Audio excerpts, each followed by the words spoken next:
हज़रत अक़दस मिर्ज़ा ग़ुलाम अहमद कादियानी मसीह मऊद व मेहदी मऊद अलैहिस्सलाम की पैदाइश इसी मुक़द्दस बस्ती कादियान में हुई है। बुखारी शरीफ की एक हदीस में ये भी पेशगोई है कि नबी करीम सल्लल्लाहु अलैहि वसल्लम ने फ़रमाया है कि उम्मत मुहम्मदिया की इस्लाह के लिए जो मऊद आएगा वो फ़ारसीउल असल होगा। चुनांचे आप अलैहिस्सलाम के आबा व अजदाद भी समरकंद के इलाके से हिजरत करके इस जगह पर आकर आबाद हुए हैं, तो हम आपके ख़ानदानी हालात के ताल्लुक़ से कुछ तफसील सुनना चाहेंगे। बिस्मिल्लाहिर्रहमानिर्रहीम। जज़ाकुमुल्लाह तारिक साहब। नाज़रीन और सामीन, अस्सलामु अलैकुम व रहमतुल्लाहि व बरकातुहू। जैसा कि आपने समाअत फरमाया, हज़रत मिर्ज़ा ग़ुलाम अहमद कादियानी अलैहिस्सलातु वस्सलाम का ताल्लुक़ आपके आबा व अजदाद के लिहाज से अगर हम देखें तो समरकंद से ताल्लुक़ बनता है। और जैसा कि अभी हवाला दिया गया कि सैयदना हज़रत अक़दस मोहम्मद मुस्तफ़ा सल्लल्लाहु अलैहि वसल्लम ने ये पेशगोई फरमाई थी, जैसा कि सूरत जुमा की चौथी आयत में इसका ज़िक्र भी आता है कि पहले तो अल्लाह ताला ने फरमाया हुवल्लज़ी बअसा फ़िल उम्मिय्यीना रसूलन मिनहुम, कि उम्मियीन में यानी मक्के में अरब के बाशिंदों में कौम कुरैश से हज़रत मोहम्मद मुस्तफ़ा सल्लल्लाहु अलैहि वसल्लम को मबूस किया और आपके ज़रिए से आने वाले इनकलाब के बारे में आपने फरमाया कि किस तरह से उनका किताब सिखाएगा, हिकमत की बातें सिखाएगा और उनको पाकीज़गी देगा।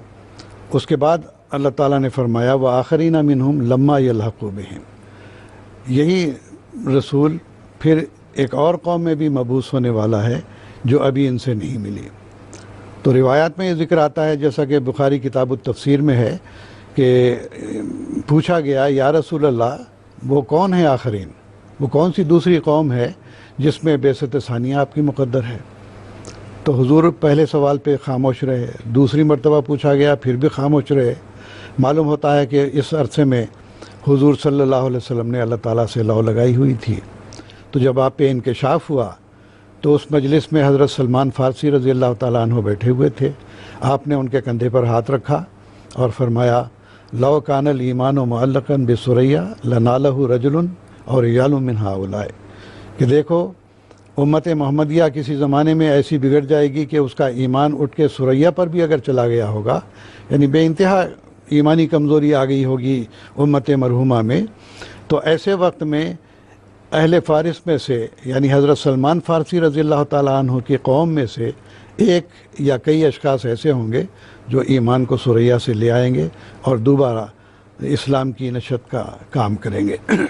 चुनाचे इस हिसाब से जब हम हज़रत मसीह मऊद अलैहिस्सलाम के ख़ानदान के हालात का जायज़ा लेते हैं तो 14वीं पुश्त में मिर्ज़ा हादी बेग साहब जो समरकंद से हिंदुस्तान आए थे, और ये ईरानी ख़ानदान के कौम बरलास में से जो है ये शाही ख़ानदान से ताल्लुक़ रखने वाले थे। और बाबर ज़हीरुद्दीन बाबर जो मुग़लिया ख़ानदान की सल्तनत की बुनियाद जिन्होंने हिंदुस्तान में रखी, इनसे इनको क़राबतदारी भी थी। जब ये हिंदुस्तान बाबर आए हैं तो उस वक्त उनके साथ मिर्ज़ा हादी बेग साहब अपने 200 या 250 अफराद के साथ हिंदुस्तान आ गए। और चूँकि बाबर से इनकी क़राबतदारी भी थी तो बाबर ने, मुग़लिया हुकूमत ने, हम ये कहें कि इनको पंजाब के उस इलाके में जिसको माझा कहा जाता था, इनको एक सल्तनत अता की जो करीबन 80 या 85 गाँव पर मुश्तमिल थी। तो ये ख़ानदान यहाँ पर आकर आबाद हुआ। उस वक्त इस जगह पर बिल्कुल जंगल और वीराना था। यही 200-250 अफराद ने आके इस गांव की बुनियाद रखी और इसका नाम इस्लामपुर काजी रखा, इस वास्ते कि आपको हुक्मरान के तौर पर यहाँ मुकर्रर किया गया था, तो फ़ैसले वगैरह करना सब काम आपका था। तो इस्लामपुर काजी के नाम से ये पहले मशहूर हुआ। फिर आहिस्ता आहिस्ता लोगों की ज़ुबान पर चलते चलते इस्लामपुर का लफ्ज़ तो ख़त्म हो गया, सिर्फ कादी रह गया। कादी से भी अब आम बोलचाल के हिसाब से कादियाँ, तो कादियाँ का लफ्ज़ ये मशहूर हुआ। तो इस लिहाज से कि इस इलाके को पहले माझा इसलिए कहा जाता था कि यहाँ पर भैंसें बहुत ज़्यादा पाली जाती थीं, और हिंदी में पंजाबी में मज भैंस को कहते हैं। तो माझा के इलाके को फिर इस ख़ानदान ने आबाद किया, इस्लामपुर काजी नाम रखा, फिर होते होते ये नाम कादियाँ हो गया। तो इस लिहाज से ये बस्ती बड़ी ही बाबरकत है कि यहाँ पर अल्लाह ताला ने फिर हज़रत सैयदना मिर्ज़ा ग़ुलाम अहमद कादियानी अलैहिस्सलाम को मबूस फरमाया। आपकी पैदाइश 13 फरवरी 1835 में जुमा के रोज़ अमल में आई थी और अल्लाह ताला ने आपसे चूँकि बहुत बड़े काम लेने थे, इस्लाम के गलबे के काम लेने थे, इसी तरह से इस्लाम की नशत सानिया के काम आपसे लेने थे, इस लिहाज से इस बस्ती को बड़ा तक़द्दुस हासिल है।